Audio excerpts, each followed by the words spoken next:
Bonjour et bienvenue dans Ça Papillonne, le podcast qui t'aide à faire évoluer tes habitudes au travail de manière efficace et engageante.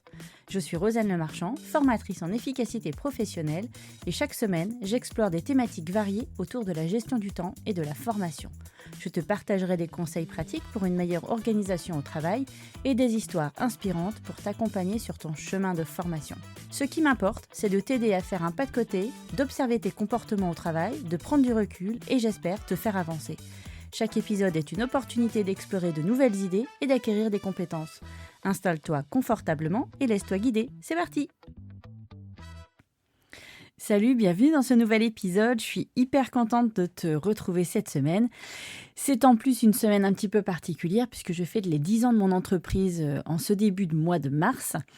Et ça me fait tout bizarre, mais voilà, ça fait 10 ans que j'ai créé AirZen et c'est une sacrée étape pour moi. Bref, allons dans le côté pratique de ce podcast.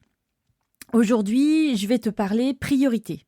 Mais c'est quoi une priorité? Souvent, les personnes ont du mal en fait à me décrire une priorité. Quand je suis en formation, quand je demande l'avis aux personnes, ils n'ont pas les mêmes critères pour définir une priorité. Donc si personne n'est d'accord avec cette définition de priorité, on est tous mal barrés. La première chose que j'ai envie de te dire par rapport à ce sujet, et pour définir une priorité, déjà, c'est d'avoir un objectif. Alors, quand on est indépendant, un objectif, c'est ce vers quoi on veut aller.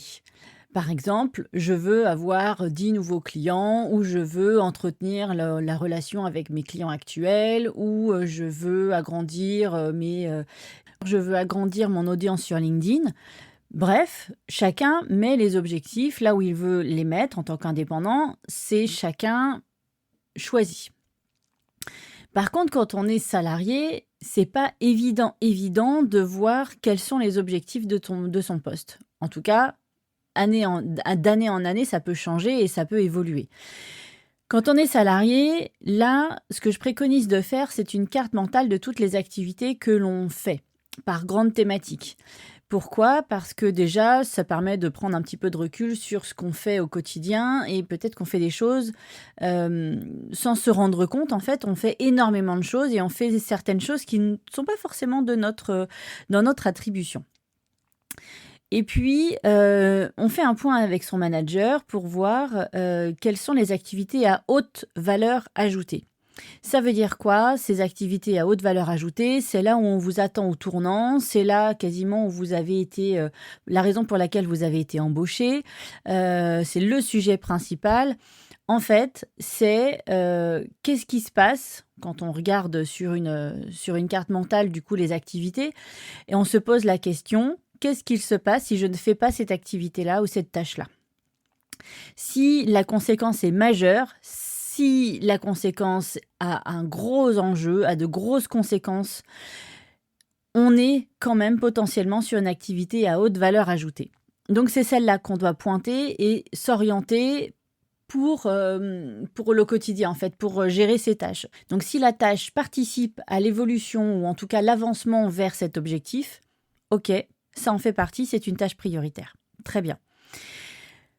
Donc voilà, on a deux catégories déjà de choses et quand on est surtout indépendant, on a vraiment du mal à mettre des priorités parce qu'on ne sait pas trop puisqu'on est seul à décider de ce qui est prioritaire pour nous. Mais du coup, on est un petit peu envahi par toutes les choses qu'on va avoir à faire et tout nous paraît important et tout nous paraît avec un gros enjeu. Or, c'est pas toujours le cas, il va falloir prendre un petit peu de recul. Le recul se prend par rapport justement à ces deux critères, l'enjeu et la date butoir. L'enjeu, je viens de l'expliquer, l'enjeu d'une tâche, quand vous prenez une seule tâche, c'est posez-vous la question, qu'est-ce qu'il se passe si je ne fais pas cette tâche?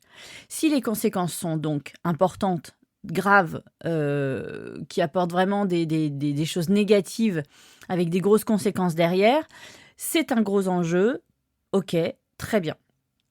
Si ensuite, on regarde un deuxième critère qui est la date butoir, là, on va aller voir si on a le temps ou pas de faire cette tâche. On ne peut pas dire qu'on est pressé de faire une tâche si c'est pour la semaine prochaine. Si c'est dans 1 heure, oui, c'est urgent. on est vraiment là, en effet, dans l'urgence. Et souvent, les personnes confondent priorité et urgence. C'est ce qui ressort quasiment à chaque fois que je fais cette question-là en formation.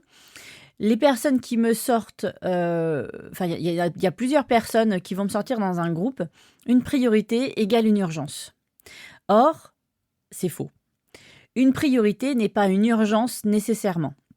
Une priorité doit répondre à deux critères, le critère de l'enjeu et le critère de la date butoir. Donc si l'enjeu est très fort et que la date butoir est très proche, oui, ça devient une tâche très prioritaire.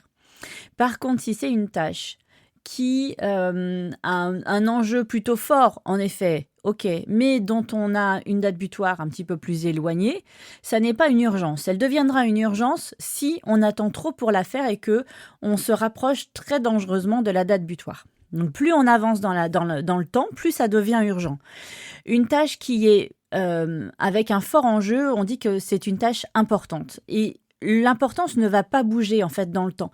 Plus on va avancer, mais plus la tâche sera urgente dans le cas de l'urgence. Mais par contre, l'importance ne va pas bouger, restera toujours stable. Ce qui est important reste important. Et ce qui n'est pas important restera pas important. Donc ça, il faut vraiment prendre un petit peu de recul là-dessus et réussir à décortiquer ces tâches en termes d'enjeux et de date butoir. Donc par exemple, pour des indépendants, des personnes qui travaillent à leur compte, le gros enjeu, c'est de s'occuper de ses clients. Souvent, quand même. Donc ça va être par exemple de s'occuper de la facturation, des devis, des propositions commerciales, des missions qui sont pratiques, c'est-à-dire on va directement sur le terrain, des choses comme ça c'est très important. Par contre, répondre à un mail d'une personne qui nous sollicite pour rendre un service, ça n'est pas important pour nous. C'est important pour elle peut-être, mais pas pour nous. Donc on ne doit pas non plus supporter les demandes des autres comme ça en charge complémentaire. On va s'occuper de cette tâche-là une fois que nous, on aura géré les nôtres. En tant que salarié, du coup, les tâches prioritaires avec un gros enjeu, avec une date courte, doivent être gérées évidemment le plus rapidement possible, mais surtout avec l'anticipation. Et ça, c'est la matrice d'Eisenhower qui va pouvoir vous apporter cet éclairage. Puisque grâce à cette matrice, alors je fais un petit cours d'histoire et j'espère qu'elle est vraie parce qu'en fait, je vois toujours cette histoire partout et j'espère qu'elle est fondée parce que Wikipédia aussi en parle. Alors, Eisenhower, c'était donc un président américain des années 50, il a fait 2 mandats et il était aussi général des armées, des forces armées américaines lors du débarquement en France en 1944. Et du coup, apparemment, l'histoire dirait qu'il y a eu un premier essai de débarquement en France qui a été soldé par un échec. Et c'est le deuxième qui a été réussi. Et donc, après le premier échec de débarquement, il aurait dit qu'il fallait revoir en fait leur manière de travailler et leurs priorités.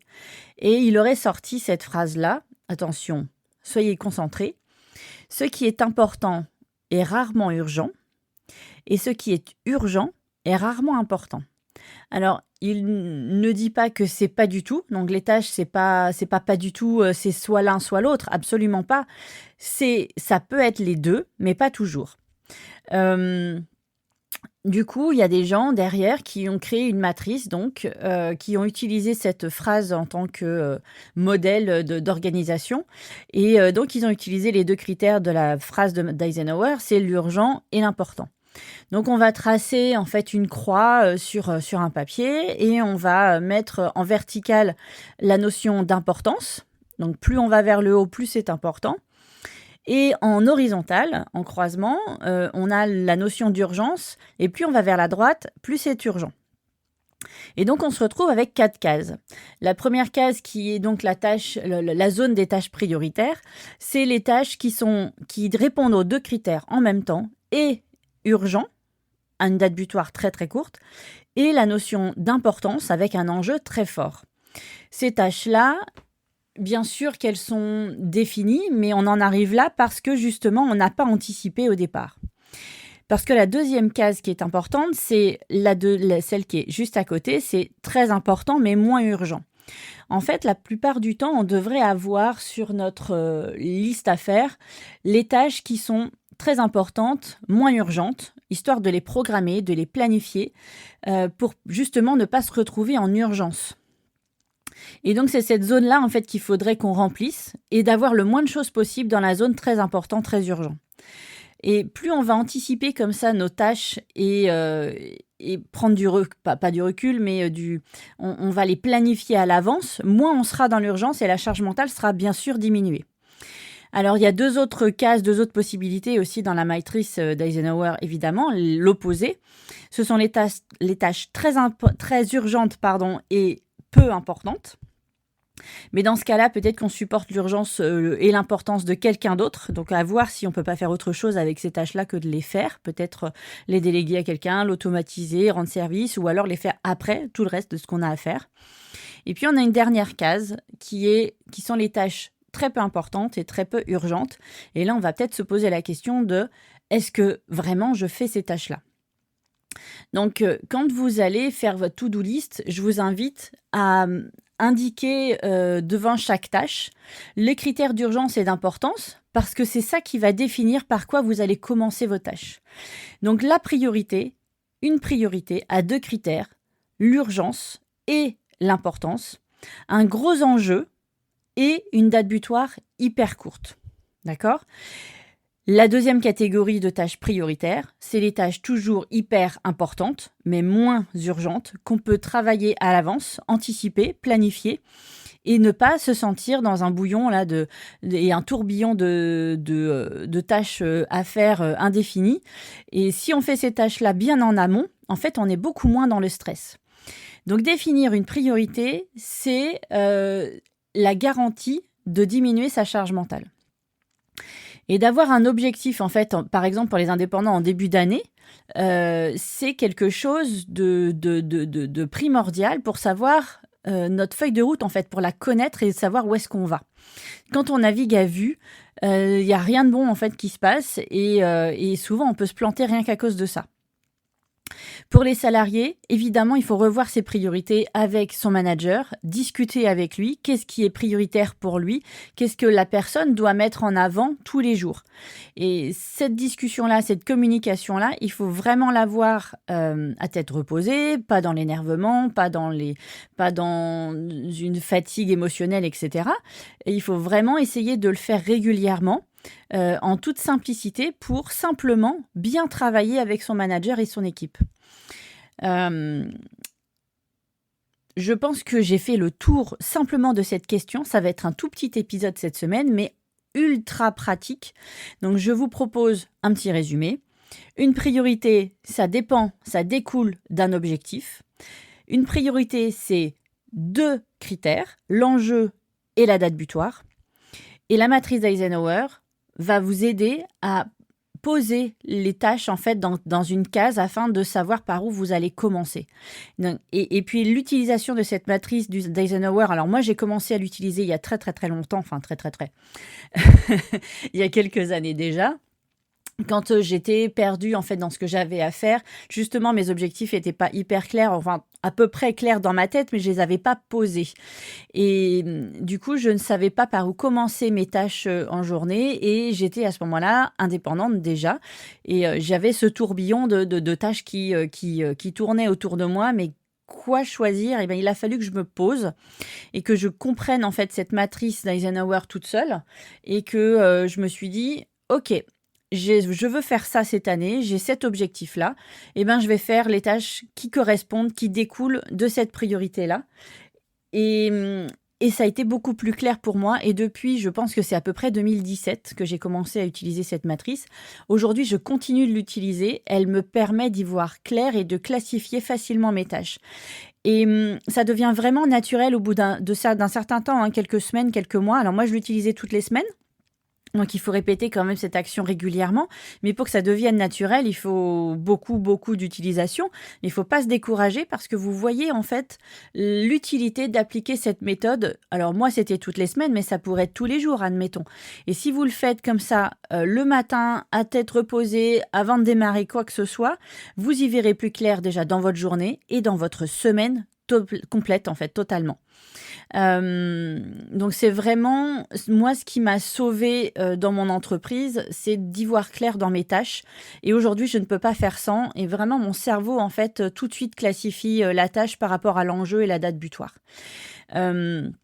Donc pour les personnes qui me demandent des choses, au final, je vais moi me faire passer avant. J'ai des choses prioritaires pour moi et après je réponds aux autres.